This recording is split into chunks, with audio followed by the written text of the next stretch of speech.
प्यारे बच्चों, जैक द्वारा क्लास 12th का एग्ज़ाम दिसंबर माह में घोषित किया गया है।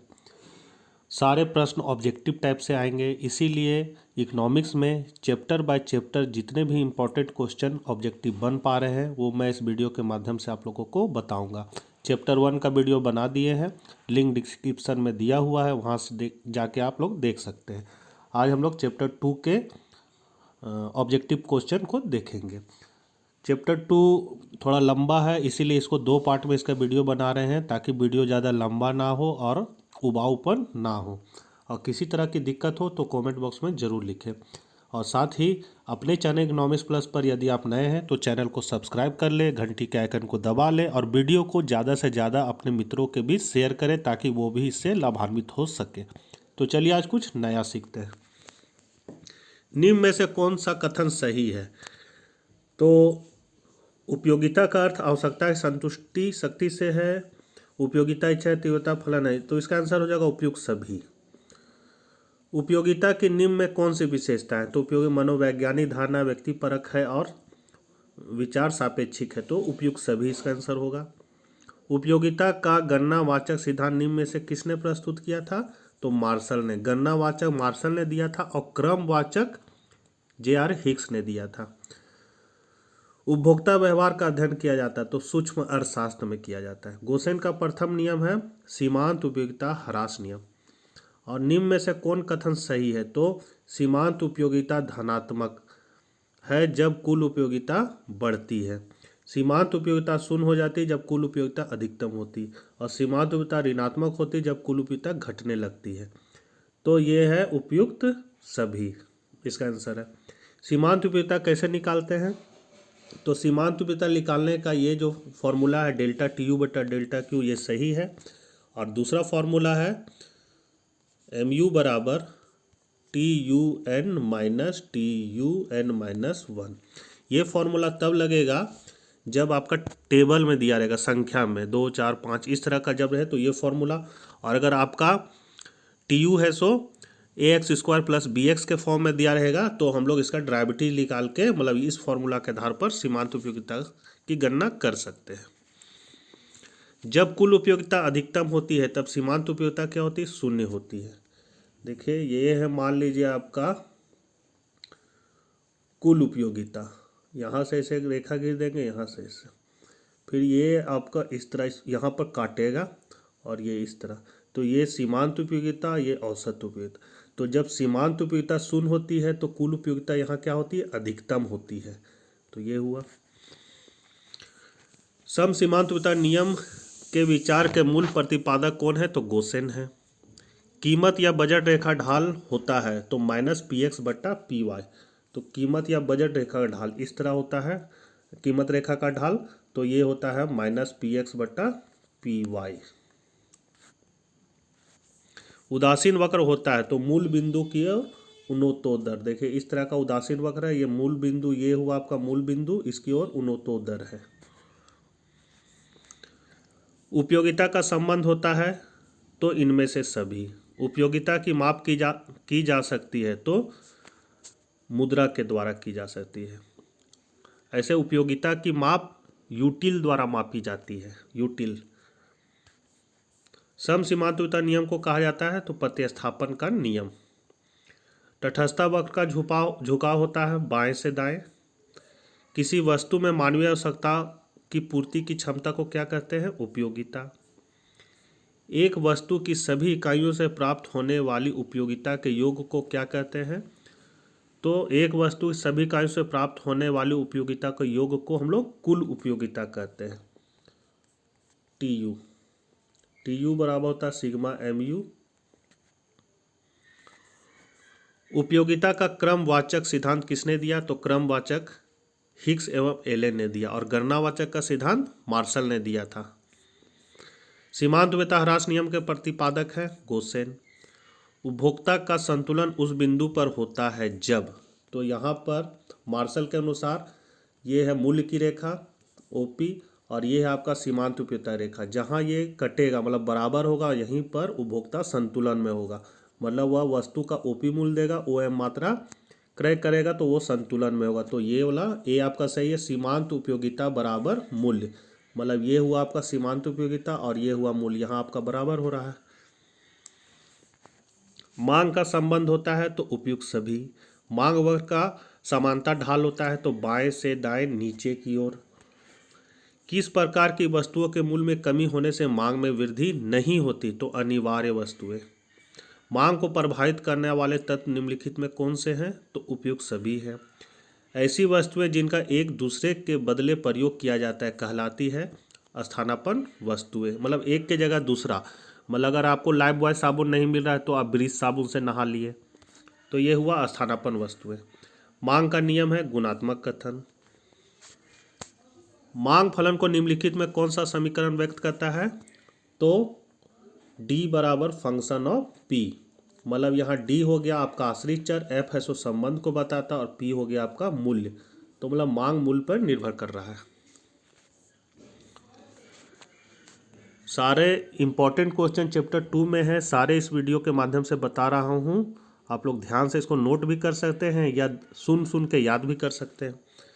जब x वस्तु की कीमत का परिवर्तन y वस्तु की मांग को प्रभावित करता है तब यह कहलाती है तो कीमत मांग, आय मांग, तिरछी मांग, ये सभी।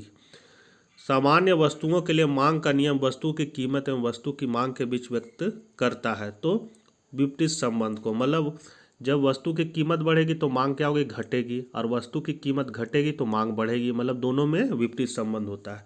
30 है, मांग में कमी के निम्नलिखित में कौन से कारण हैं? तो उपयुक्त सभी। कॉफी के मूल्य में वृद्धि होने से चाय की मांग बढ़ती है। मांग में संकुचन तब होता है जब कीमत बढ़ती है और मांग घटती है। मांग की लोच है मात्रात्मक कथन। मांग की लोच को मापने का सूत्र निम्नलिखित में कौन सा है? तो मांग मात्रा में अनुपातिक परिवर्तन बटा कीमत में अनुपातिक परिवर्तन, मतलब हम लोग लिख सकते हैं AP बराबर डेल्टा क्यू बटा डेल्टा पी बटा पी। इसको कहते हैं मात्रा में अनुपातिक परिवर्तन, इसको कहते हैं मूल्य में अनुपातिक परिवर्तन। गिफिन वस्तुओं के लिए कीमत मांग की लोच होती है तो धनात्मक। निम्नलिखित चित्र प्रदर्शित करता है, तो ये चित्र प्रदर्शित करता है पूर्णतः लोचदार को, मतलब इसमें EP बराबर हम लोग 0 के रूप में डिनोट कर सकते हैं। ये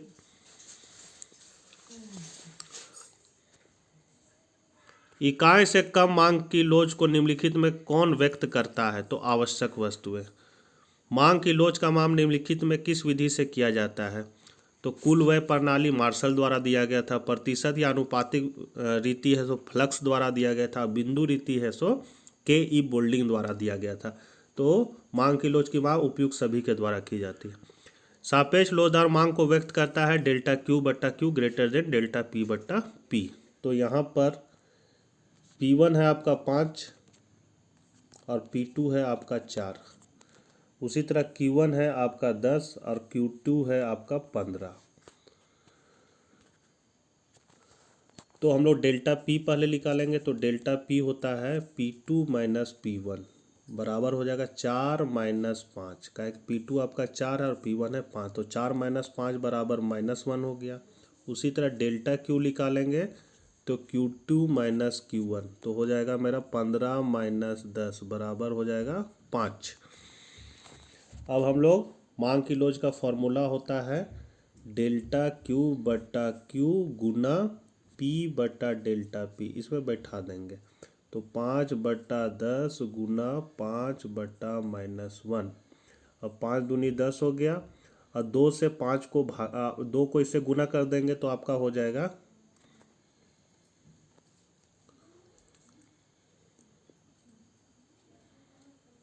5 बटा 10 गुना 5 बटा -1 था, तो 5 दूनी 10 और यहाँ 2 को इससे करेंगे तो आपका 2 से 5 को भागा लगा देंगे तो हो जाएगा मेरा 2 दूनी 4.0, मतलब इसका आंसर आ जाएगा -2.5। तो मेरा -2.5 ये सही है। मांग की लोच मापने के लिए प्रतिशत या अनुपातिक रीति का प्रतिपादन किसने किया था? तो फ्लक्स ने किया था। मांग की लोच को प्रभावित करने वाले घटक कौन है? तो उपयुक्त सभी। मांग की लोच कितने प्रकार की होती है? तो 5 प्रकार की होती है। निम्नांकित चित्र क्या प्रदर्शित करता है? तो यह पूर्णतया बेलोचदार मांग को प्रदर्शित करता है। इसमें ईपी बराबर 0 से डिनोट कर सकते हैं हम लोग।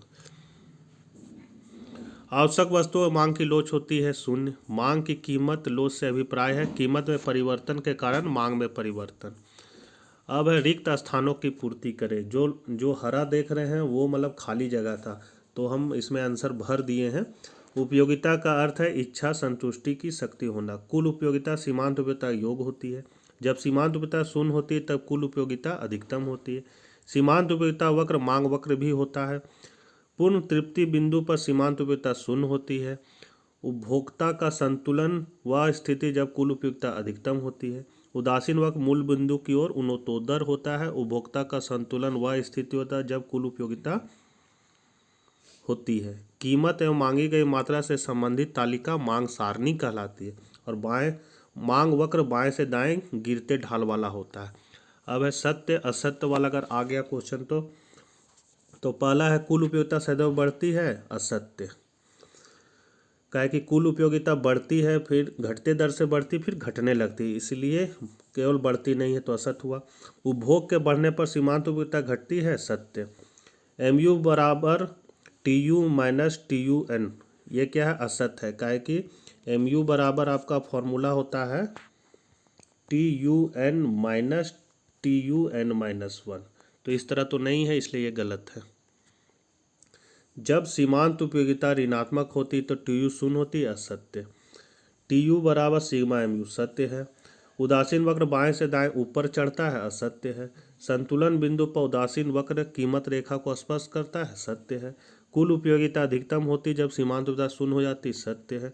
मांग तालिका का चित्रित निरूपण मांग वक्र है, सत्य है। और समान वस्तुओं के कीमत एवं मांग का विपरीत संबंध होता है, सत्य है। सही मिलान करना है, मान लीजिए जिधर तिधर रहेगा लेकिन हम आंसर में सामने सामने कर दिए हैं।